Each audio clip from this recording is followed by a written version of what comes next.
Et nous sommes de retour au plateau pour la suite de cette émission. Nous abordons notre deuxième sujet. Nous parlons à présent du Sénégal. Le président Faye revient sur les relations tumultueuses avec la France. Dans un entretien média diffusé ce jeudi, le président sénégalais Bassirou Diomaye Faye est revenu sur les relations entre le Sénégal et la France. Plusieurs aspects de ces relations ont été abordés, surtout deux questions essentielles que nous allons nous aborder et analyser dans ce numéro de Regard Croisé. Pour ce sujet, nous allons parler dans un premier temps des relations entre la France et le Sénégal au plan historique, le massacre de Thiaroye, dont on célébrera le 80e anniversaire ce 1er décembre.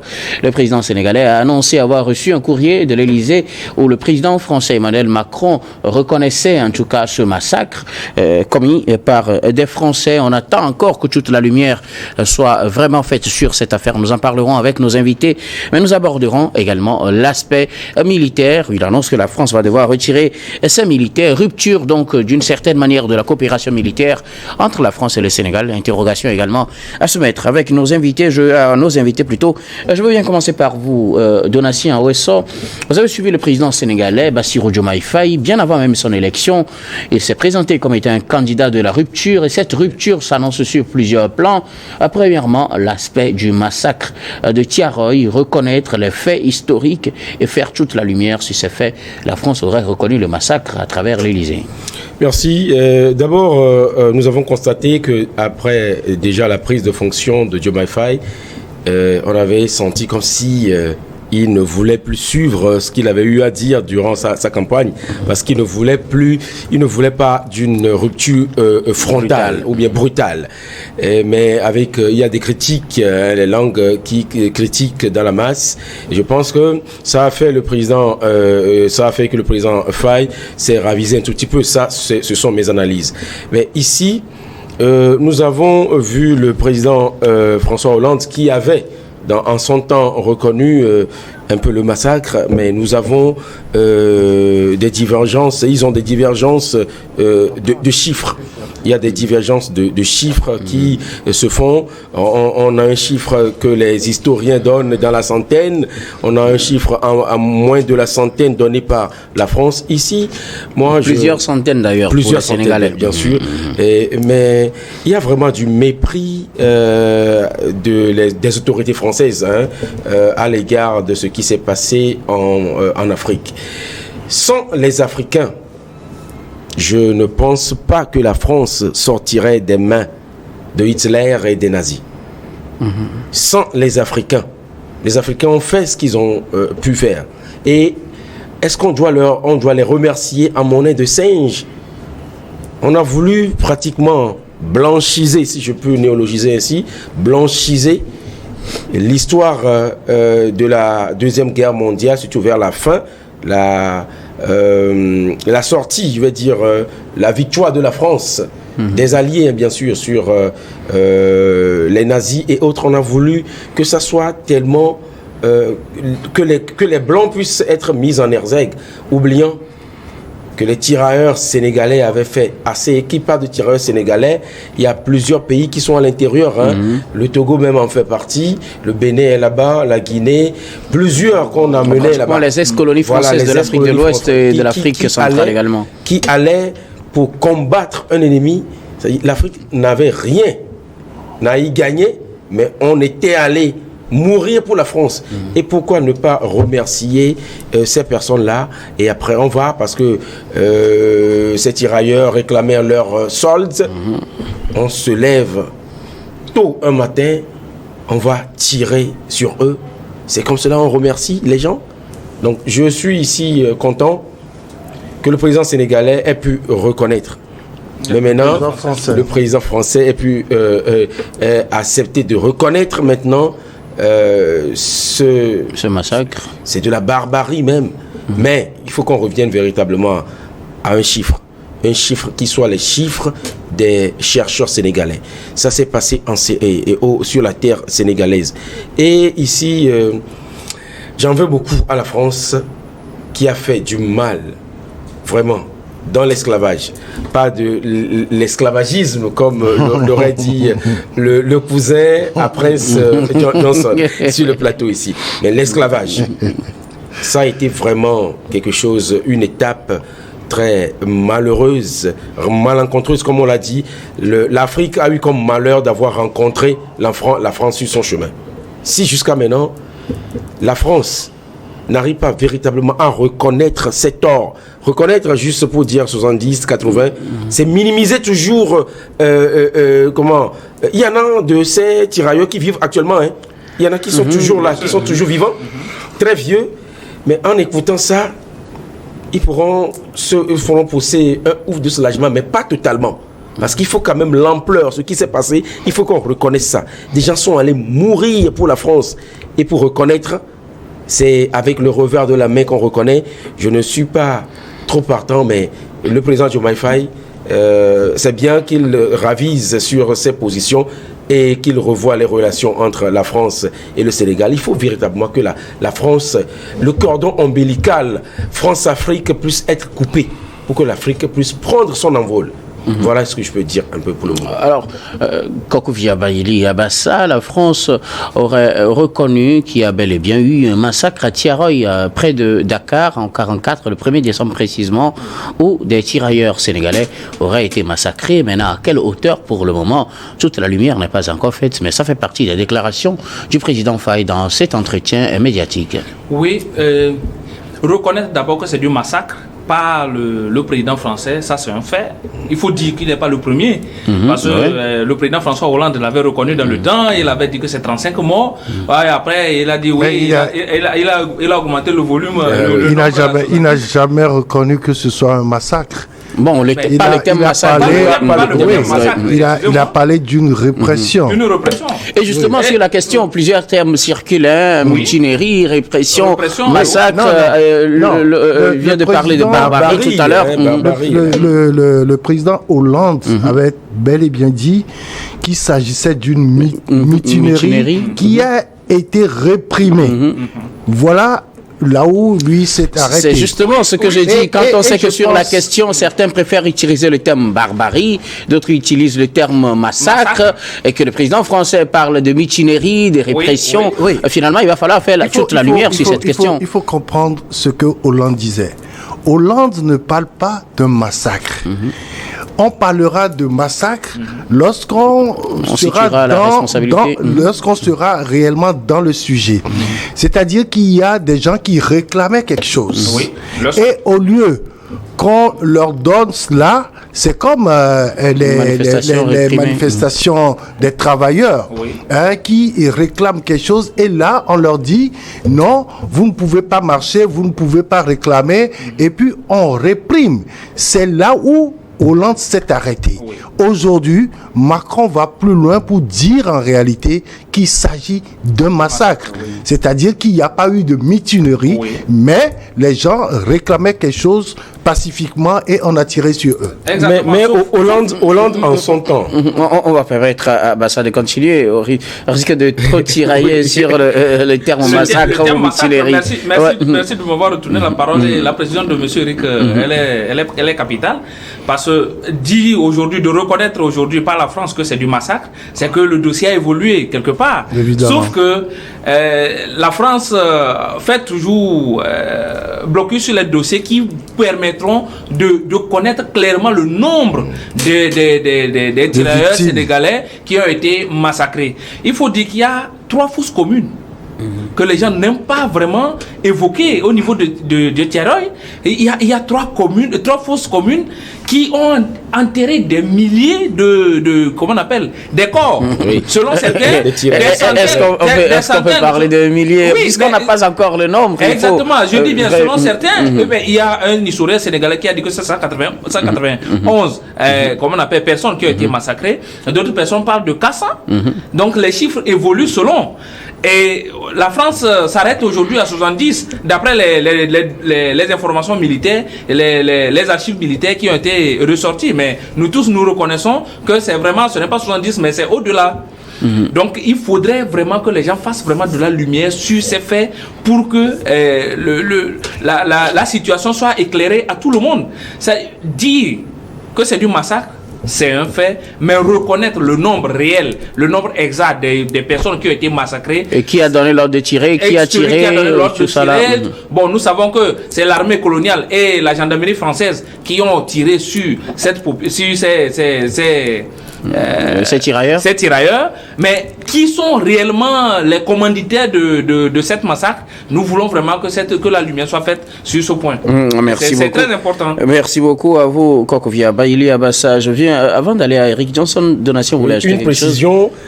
C'était le 25 novembre que RFI a accordé un entretien à l'ex-président français, François Hollande, qui a reconnu que c'était un massacre.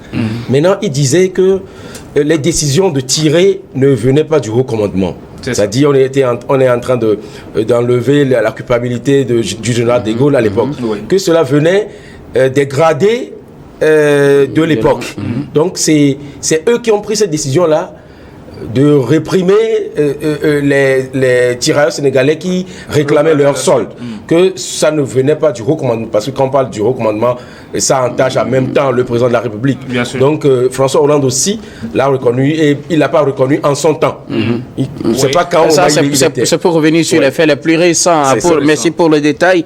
Mais il faut noter toujours que pour le moment, on n'a pas encore toute la lumière sur cette affaire, et c'est ce qu'a évoqué justement le président sénégalais lors de cet entretien. Il reconnaît que pour le moment, on n'est pas encore à l'ère des excuses.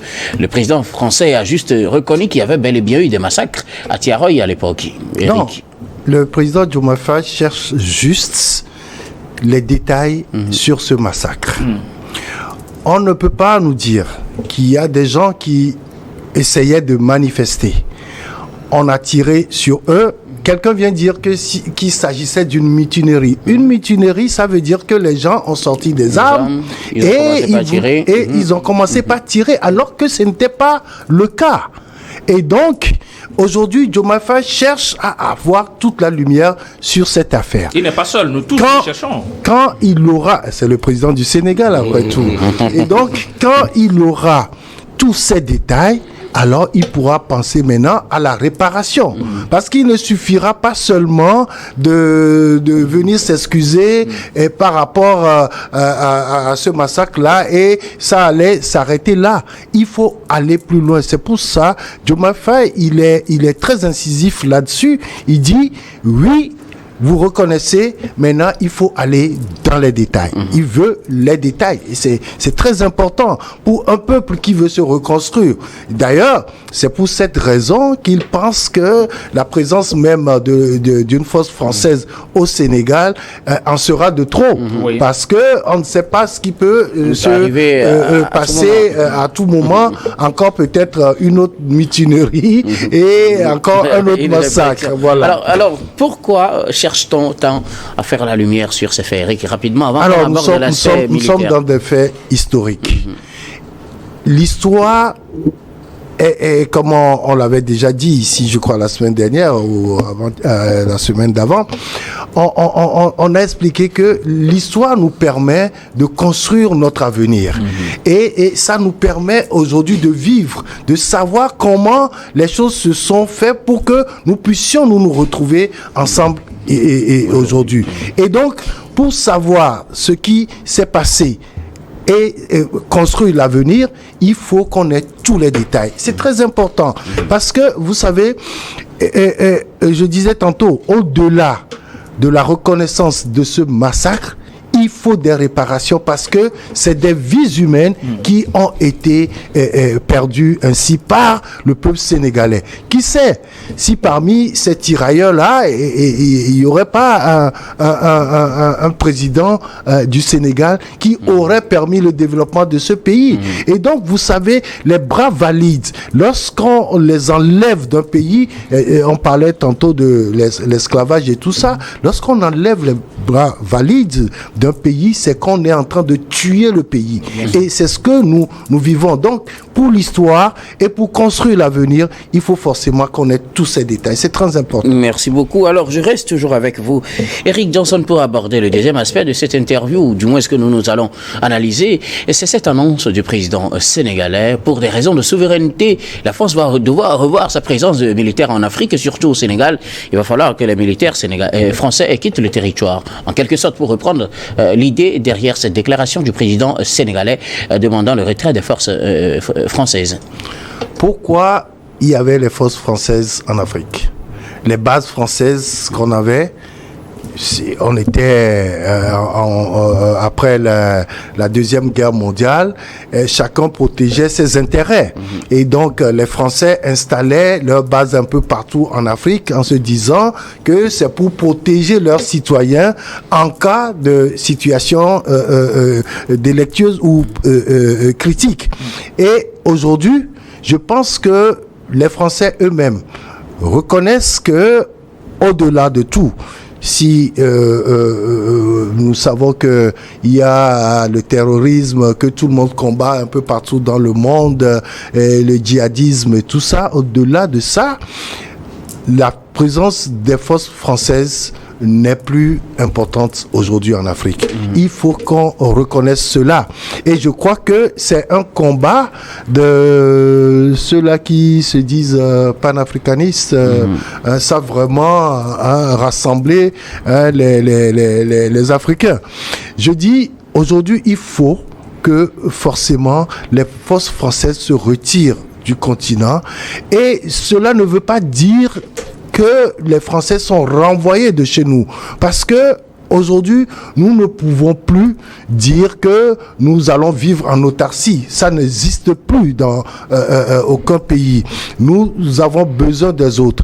Aujourd'hui, imaginez le nombre d'Africains qui ont épousé des Françaises ou des Françaises qui ont épousé des Africains. C'est-à-dire, on est en train de former, il y a cette imbrication aujourd'hui des populations.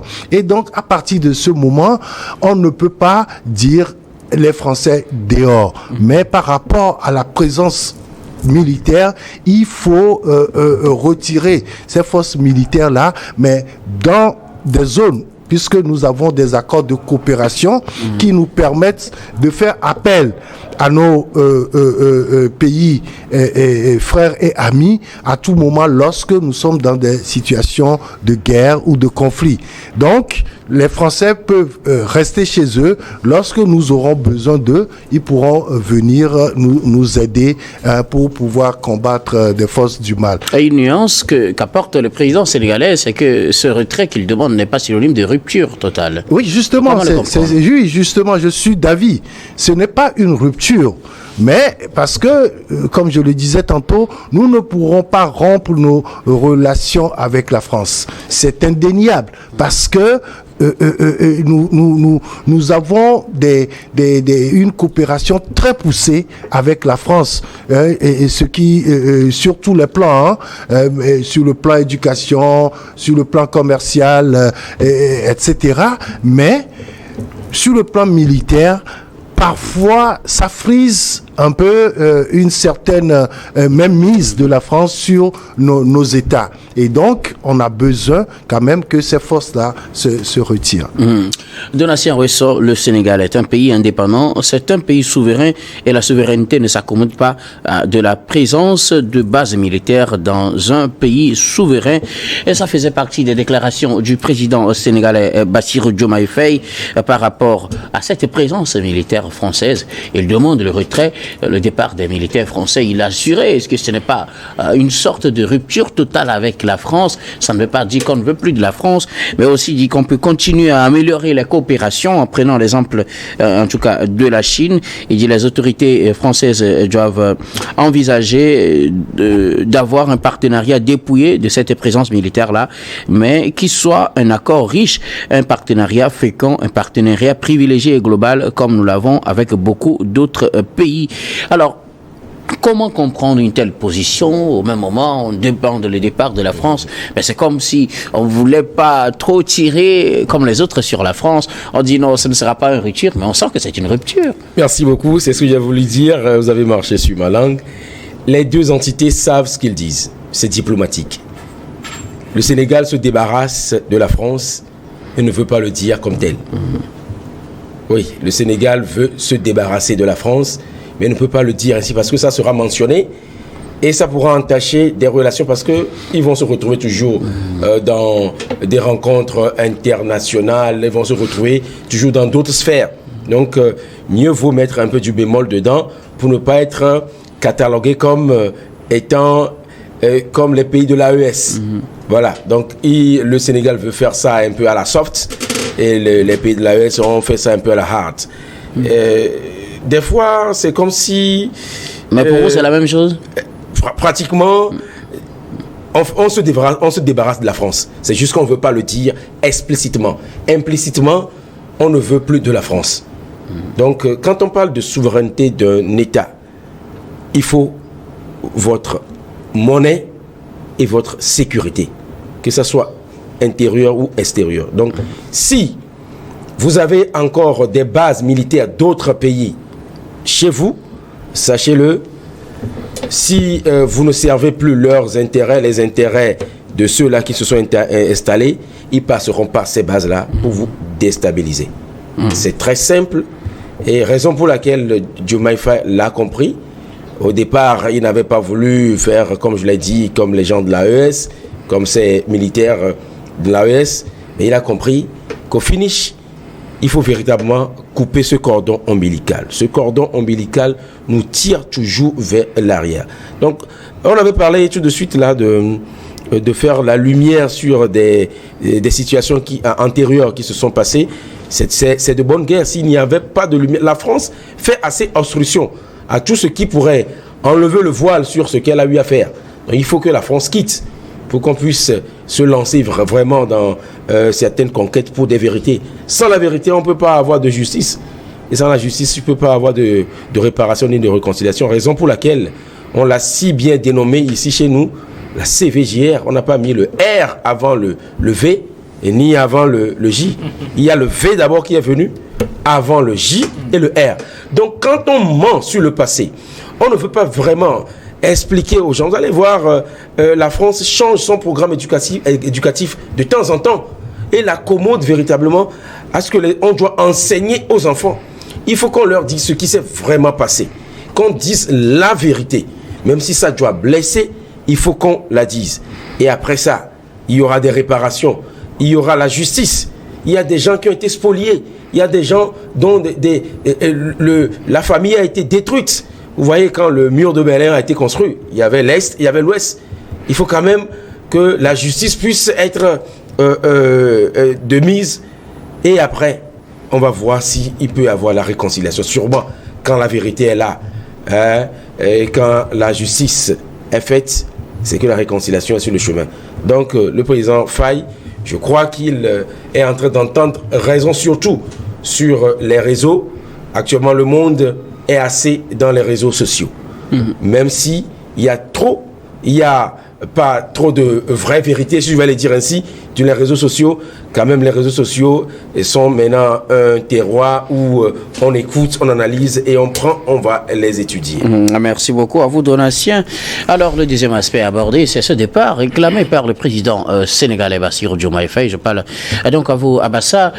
Que comprendre dans cette sorte de rupture ou de demande de retrait, puisqu'il dit que ce ne sera pas cette absence ou présence ne sera pas synonyme de rupture, mais qu'il faut réévaluer la situation et envisager une nouvelle forme de coopération. Il faut dire tout d'abord que ça a été une promesse de Diomaye Faye et Ousmane Sonko de faire partie de la base militaire française au Sénégal. Et docteur, je m'en voudrais bien si je ne donne pas les détails sur ce fait. C'est que nous vivons dans un monde globalisant. Et l'objectif de tous les acteurs de cette géopolitique, c'est de contrôler les événements, voire même contrôler les décisions des autres. Et pour ce faire, on utilise souvent 3 outils. La volonté d'utiliser les ressources que l'on dispose, le potentiel qui est la capacité de résister dans le temps, et la troisième chose, ce sont les forces. Et nous avons les soft power que nous tous nous connaissons, et les hard power. Au niveau des hard power, nous savons que l'élément clé, c'est au-delà de l'argent, c'est la force militaire. Et installer une force militaire, une base militaire dans un pays, c'est une manière de mettre pression sur ce pays. C'est une manière de contrôler ce pays. C'est d'avoir des renseignements directs de ce pays et anticiper même sur les événements de ce pays. Et la France a installé plusieurs bases militaires en Afrique. Au-delà de la Djibouti, il y a la base militaire dans Côte d'Ivoire, il y en a au Gabon, il y a la base militaire du Sénégal, un peu partout. Et là, la France utilise ces bases militaires. Nous oublions souvent qu'il y a la mission navale dénommée mission Corombi qui couvre presque toute la zone du golfe de Guinée. Tout ça là juste pour contrôler les entrées et les sorties de nos pays qui sont au niveau de ce littoral du golfe de Guinée. Donc la France utilise ses forces pour, disons, comment on appelle, protéger ses intérêts, ses citoyens et ses intérêts dans nos pays, mais nous savons que cela va au-delà de la protection des intérêts. Cette force militaire au Sénégal a participé aux forces Barkhane et Takuba et autres qui sont passés dans la sous-région. Donc, elle n'est pas là seulement pour le Sénégal, mais ça couvre plusieurs pays de la sous-région. Le faire partie, c'est un grand intérêt de la France qu'on est en train de chasser de l'Afrique de l'Ouest. Surtout que les bases militaires françaises au Mali, au Niger et au Burkina Faso ont été dégagées. Donc, le faire partie du Sénégal et bientôt aussi du Tchad peut-être, c'est de réduire la force de la France sur le continent africain. Donc, la pression française sur les Africains. Donc, une diplomatie de moins.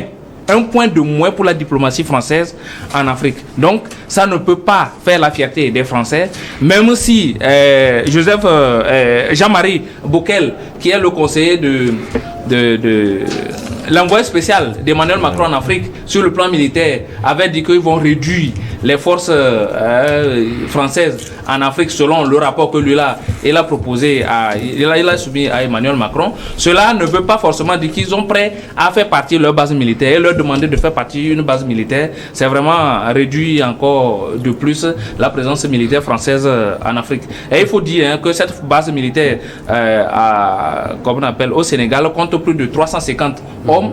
Donc ils avaient prévu le réduire à 100.